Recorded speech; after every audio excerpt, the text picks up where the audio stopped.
So for this update, we decided to switch out the logos at the top based on our alpha meeting. The script across the main logo got too small to read, so we switched it out for the more simple LD designs, as well as making the font size bigger in our buttons down on the main page.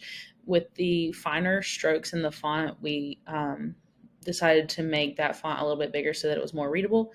Also, I added some space in between hand selected and driftwood designs because it was stacked a little too close, which went against our style guide. I also upped the size of the native to the coast of Savannah and added a little bit of a shadow to it so that it was more readable. And then for the about page, this was all way too close together with the heading.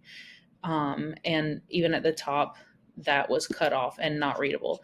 So what I did was switch it out, added a spacer at the top to where you can read her name, and then I made it the owner of Driftwood Designs a different heading size so that it is more of a subheading and less of a one giant heading.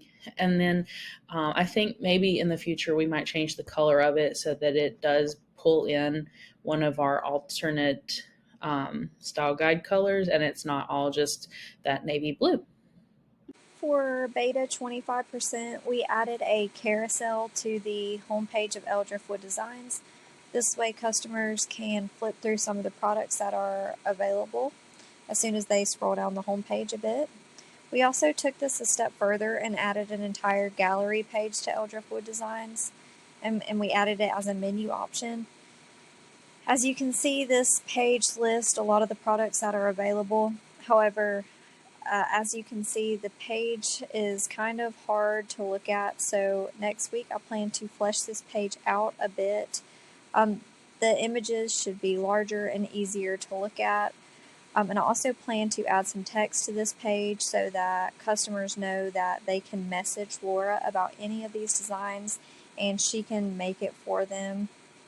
All they would have to do is fill out the contact now form. So based on our alpha meeting, we made some adjustments to the contact page.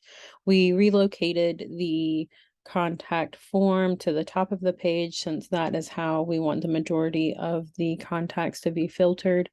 We removed the Find Us on Facebook section and added just a little blurb under the Send Us a message tag so that we could kind of prompt people what kind of messages they could send us.